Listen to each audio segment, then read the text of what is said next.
Hello again, everyone, and welcome back to Me, Myself, and I Supplemental. This is a little series I use to explain some of the random table generators and tools that I used in Season 1 of Me, Myself, and I. Today we're talking about one of my very favorite ones, the Universal NPC Emulator, or UNE, or UNE, because it's got a little umlaut over the U, and in my savage butchery of the Scandinavian languages, I'm going to pronounce it UNE. So that is UNE. UNE by Zach Best, the Universal NPC Emulator. One of my favorite supplements because so many times when you are running a game, if an NPC emerges that you are unprepared for, which happens a lot if you're solo role-playing, it also happens a lot if you're running a traditional game with, real-life players. Very often, the players are going to, or the characters are going to engage with an NPC, and you don't have any idea who that person is, or why they're there, or what they want to talk about, or anything like that. That is where UNE comes in, because it can help answer all of those questions.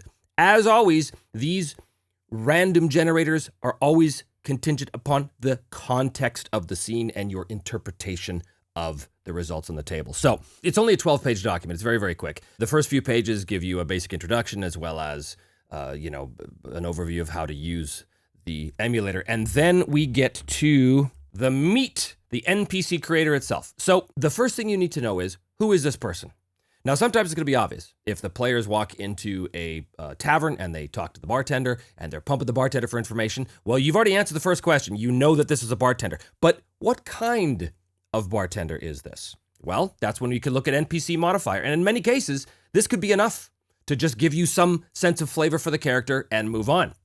So let's say you rolled, 47. So 47 in this case is refined, a refined bartender. Interesting. It tells you something right away about what kind of person this is. And you can determine, male or female or race if it's a fantasy game and all that kind of stuff as you will. But let's say it's a human male, refined bartender. Well, again, that might inform the context. Let's say you didn't know what kind of tavern this was when the players walked in. Very possible. You just say, there's a tavern over there, and they walk in. Well, now you've determined that the bartender's refined. That could also mean that the entire place is refined. That could mean that this place is very upper crust. It's very, it's for the posh. It's for the very, very wealthy. Maybe. Or maybe not. Maybe it's a normal tavern, but the bartender is refined. Maybe he thinks he's better than the rest of the staff here. And right away, that gives you a character. It gives you a character of the NPC. So that's the first part. You can just use that on its own. But let's say you have a situation where the characters are walking down, let's say they're walking down the street of a town, and an NPC comes up to them in the street because maybe you're using Mythic, and Mythic tells you that they run into an NPC, and you don't know anything about this NPC, so you consult UNE. Well, who is this person? Well, in this case, you still roll a modifier, because that's the first step, as always. So what kind of person? 42, let's say. So insensitive in this case. Okay, this person is insensitive, but an insensitive what?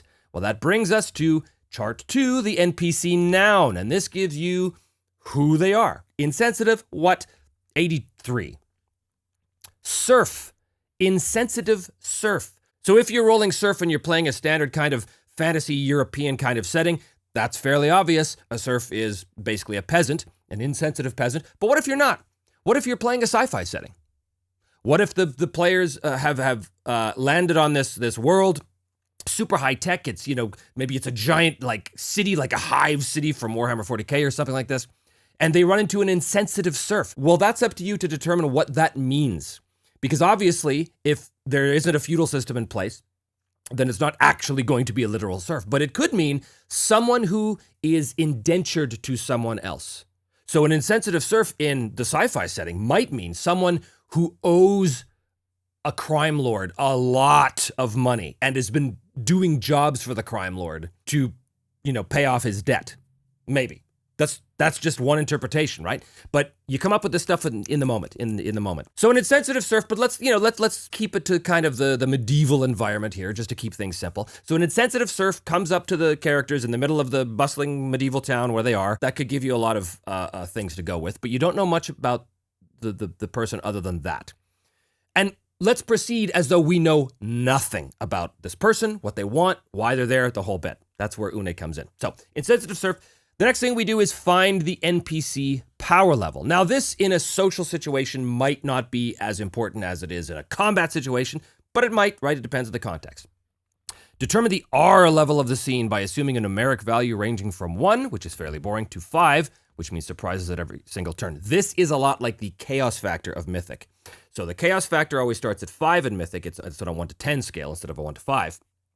Where 1 is there's everything is totally in control, and 10 where everything's completely out of control. So that aligns to this R level of the scene. So basically, when I use this in the show, and I did a number of times, I would just adjust their R level based on the current chaos factor of the situation in Mythic. So let's just say it's 3, okay? Right? It's the same as 5 on the chaos factor. So everything's just sort of right down the middle. So 3, I'm going to roll percentals. And as you can see here, this row that's highlighted here, for 3, if I roll a 1 to 5, that insensitive surf is going to be much weaker than the characters.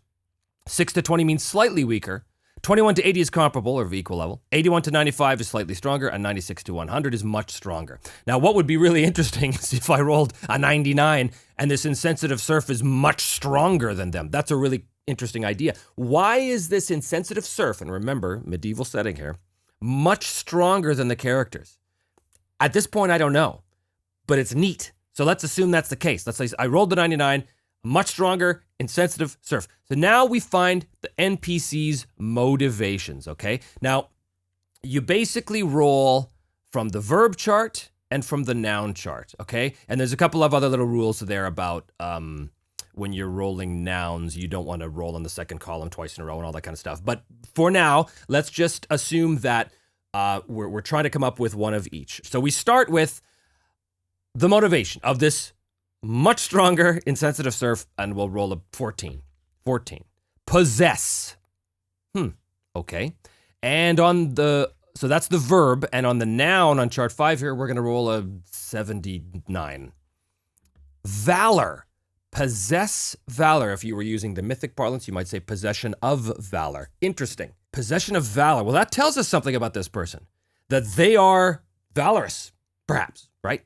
Or maybe that's not, maybe possess valor means they've stolen a knight's sword, right? It's up to you. There are no wrong answers. As long as your answers are always within the context of the scene, they're going to work, okay? But my first thought was possession of valor. This person has valor, so this is a serf who, wouldn't that be cool if this serf used to be a knight but was reduced to penury, and now it has to serve some local lord. He committed some crime, and now he's been reduced to serfdom, so that explains why he's much stronger than them. It explains why he possesses valor. He was still a knight at heart. And it also explains why he's insensitive, because he hates his situation. Right there, you've created this incredibly interesting NPC out of virtually nothing. Now, here's the thing. With these charts, you can roll up to 3 times. So if the first one doesn't give you anything to go on, or if it's not quite enough, you can roll again and again. So that's basically how the creator works, the NPC emulator works. You combine all the terms to create the NPC, and there you go. So the insensitive serf was much stronger than the characters who's in possession of valor because he's a dispossessed knight who hates his lot in life and he's coming up to the players. Really cool. But then we go to the next part, which is the NPC association emulator, the NPC response module and discussion module. Let's say you want to know a binary response. You want to know whether or not a character is going to answer yes or no to a question that the players pose to them. So this insensitive, overwhelmingly powerful, insensitive ex-knight of a serf comes up to the players and they ask him something simple like, do you know the way to the castle? Well, you could just assume that the character either does or does not and go from there. Or if you don't really know, or you want to keep it interesting for yourself as a GM, you might go to the NPC response module. So the first thing we do is determine the NPC relationship to the speaking character. This is the overall relationship. In this case, they don't know this character doesn't know them, probably, so we're going to start with neutral, okay? Then the next thing we do is determine the NPC conversation mood, and this can change from scene to scene or from even sentence to sentence, but we know a little bit already. If you don't, you can start off with neutral here, but we already know that this character is insensitive, which tells me that this character on this scale of conversation moods, which goes from withdrawn all the way to forthcoming, will probably be guarded. Now, this table, if you have a look, is very much like a mythic emulator table. 3 numbers, which means this table will give us an outcome ranging from extreme yes to extreme no. So in this table, if you roll 01 to 06, that's going to be an extreme yes. A 7 to 28 is going to be a yes. A 29 to 83 is going to be a no. And an 84 to 100 is going to be an extreme no, just like Mythic, okay? Now, we're going very clumsily step by step through this, but basically you run into an NPC that you don't know anything about, quickly determine the relationship, quickly determine the conversation mood, roll your dice, and get the binary response. So in this case, as I said, this insensitive serf comes up with the characters. The characters say, do you know the way to the castle? This is the number I'd roll. So that's a binary response. But let's say you want to know more about why the character is here or even what they want to talk about. This is where you can focus the NPC on the players. We have an insensitive serf in possession of valor who used to be a knight and has been reduced to penury. He comes up with the PCs, but why? Why? This is where we go to the NPC discussion module. The first thing we do is determine the NPC bearing. That is how the NPC regards the focus of the discussion. If there are enough facts to do so, in other words, the context, choose the demeanor of the NPC from the top of chart 7, which is here. Otherwise, roll a D100 or D8 to determine the demeanor. So you can randomly determine the demeanor if you want. After a demeanor has been determined, choose the bearing. In this case, it's an insensitive serf, so I'm going to say that the demeanor is prejudiced. Okay, but what is the actual bearing? Well, we roll percentiles or D10. Again, they give options here. You can, they split the charts up so that you can use whatever dice you want, basically. But let's say it's percentiles. And let's say you rolled 15. Okay, so 15 here on the prejudice means doubt. Their bearing is doubt, doubtful. Well, doubtful of what? Well, that's when we go to the next step, determine the NPC focus. This is the NPC focus of the conversation, knowing that their bearing is doubtful. Okay, 13. 13 is history. Okay, history.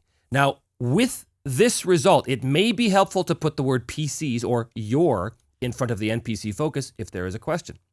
Because this NPC focus should be regarded as pertaining to the PC that will be speaking or the party members in general, okay? So if I rolled 14, which is history, doubt your history. This insensitive serf comes up to the parties, picks one of the players out, one of the characters out, and is doubtful of their history. Again, it's all context-based. Maybe there's a character that has a certain reputation or a history of doing a certain thing. And maybe this serf comes up and challenges them on that because he's doubtful of their history. I've heard that you saved the Princess of Zenobia, but I don't believe that you did. In fact, nobody around here does. Right away, you've created this little conflict with this NPC, where the character has to rise to that occasion.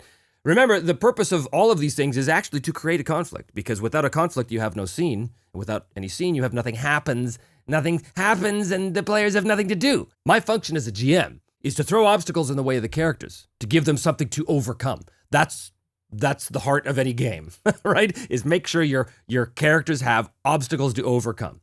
So that's what this supplement helps do through these NPCs. So yeah, you've got a real quick little scene that's been developed right there with just a handful of rolls on the table. That's basically the emulator. So it's an extraordinarily useful tool to help spur your imagination in the heat of the moment, mostly.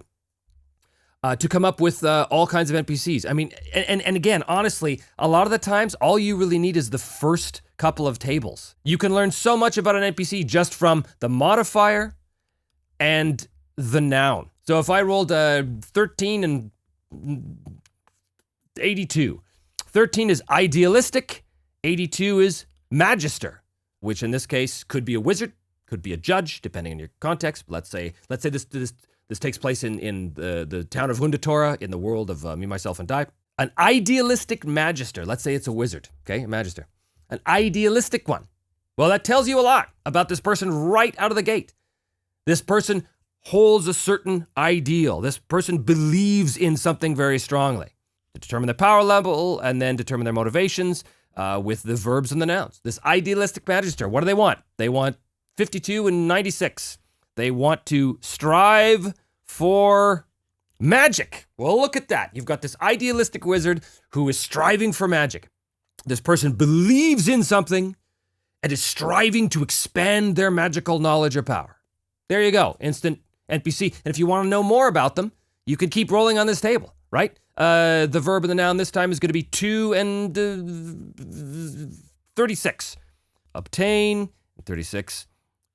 Allies. Great! This idealistic wizard is coming up to the players. Why? Because he wants to hire them for this mission to go to this ancient ruin where he believes there's these old texts which are going to magnify his power, and he needs allies to do it. So he's going to either hire them, or he's going to try and convince them to come, or promise them rewards or riches, or tie it into something that they need, which is always better. Anyway, you get the idea, right? Like, so much of this can just be created out of the blue based on a few rules of the table. So incredibly useful supplement, one of my all-time favorites, and I highly recommend that you go check it out. And if you do want to check it out, I would also recommend that you do so by clicking on the link in the notes below to the Drive-Thru-RPG site that will take you directly to the place where you can purchase this. And if you do, it helps support the show that way. So if you'd like to support the show, that's a great way of doing it. And I thank you so much for all of those of you who've been doing that. I've noticed that a lot of you have been buying these supplements through Drive-Thru, and that's awesome. That's great, because I think the more these supplements get out there into the gaming community, the stronger everyone's games could possibly be. So that's basically it for the emulator. Thanks so much for checking it out with me. When we come back next time, we're going to be looking at basically the last of the randomizer supplements that I use in the show, and that is the Random Book of Tables. I have 4 of them, but I think there's more than that. They're really cool too, lots of fun, lots of very interesting things came up in the show because of rolls on those tables, so we'll be checking that out next time. But until then, as always, hit like and subscribe, and hit the notification bell when more of these videos come out. I mean, this is the YouTube song and dance. Everybody knows the drill by now. I don't think I have to keep telling you, but thanks so much for watching, and we will see you next time on Me, Myself, and I Supplemental. Okay, ciao for now.